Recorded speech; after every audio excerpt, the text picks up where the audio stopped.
साधारणतः 14 फेब्रुवारीपासून अहिल्यानगर तालुक्यांमध्ये जे हिवरे बाजार असेल, त्याचबरोबर दैठणे गुंजार असेल आणि या सगळ्या परिसरांमध्ये जे आहे गोवंशीय जे जनावरं आहेत त्यांना अचानक एक आजार जडलेला आहे. या आजारामुळे जे आहे जनावरं जे आहे ते दगावण्याचं प्रमाण आता वाढलेलं आहे. अनेक जनावरं जे आहे या अज्ञात आजारामुळे जे आहे दगावल्याचं पाहायला मिळत आहे. आपण सध्या दैठणे गुंजार येथील एका शेतकऱ्याच्या वस्तीवर आहोत. या वस्तीवर जे आहेत यांच्या गाया देखील ज्या आहेत त्या अशाच दगावलेल्या आहेत.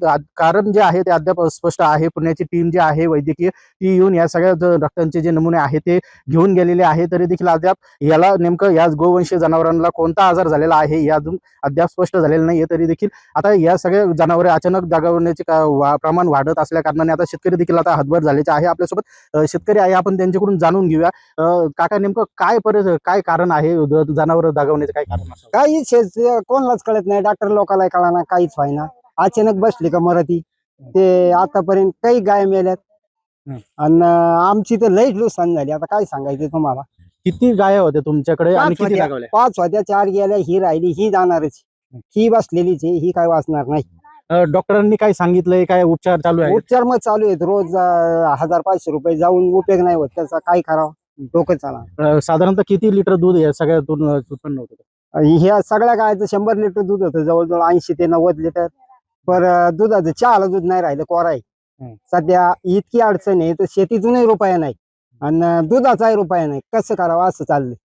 आता सरकारकडे काय मागणी करणार आहात? काय आता काय कसे देते आता सरकारने द्यावा बा 70 ते 80 हजार रुपये एका गाई करता द्यायलाच पाहिजे. एवढं जाणून घ्यावा शेतकऱ्याचं म्हणणं. अजून एक शेतकरी आहेत, आपण त्यांच्याकडून माहिती जाणून काय नेमकं परिसरामध्ये अचानक जे गोवंशीय जनावर आहेत ते दगावण्याचं प्रमाण वाढलेलं आहे, काय कारण असावं? खरं तर निश्चित कारण समोर आहे ना. खरं तर शेतकऱ्यांच्या तोंडातला घास ओढून घेतला या रोगाने.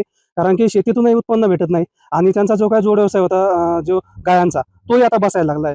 परंतु याचे दूरगामी परिणाम शेतकऱ्यांनाच भोगावे लागणार आहे. म्हणून शासनाला अशी विनंती राहील की जे काही गायांचं नुकसान झालं असेल ते त्यांना त्वरित भरपाई द्यावी, जेणेकरून त्यांना येत्या काळामध्ये पुन्हा सक्षमपणे उभा राहता येईल आणि आपला दुग्ध व्यवसाय असेल तो ठामपणे उभा करता येईल. कारण की एक गाय जर उभी करायची असेल तर आपल्याला विकत घ्यायची असेल किंवा काय करायचं असेल तर 80 ते 1 लाख रुपयाची गाय असते आणि परत नवीन गाय घ्यायसाठी आपल्याला तेवढेच पैसे घालावे लागतात आणि प्लस वर्षभराचं दूध बुडते. असं जवळजवळ एका गायीपासून 3 लाख रुपयाचं नुकसान होते. मग एवढं जर नुकसान होत असेल तर त्याला सरकारने पर्यायी व्यवस्था केली पाहिजे आणि शेतकऱ्यांसाठी 50,000 प्लस 50 ते 1 लाखापर्यंतची जर मदत केली गाय मागे तर निश्चितपणे पुढील दुग्ध व्यवसाय वाढवण्यास मदत होईल आणि त्याच्यामधून काम करता येईल. आता विधानसभा चालू आहे, अर्थसंकल्पीय विधानसभा चालू आहे. आपण या माध्यमातून काय मागणी करू इच्छिता?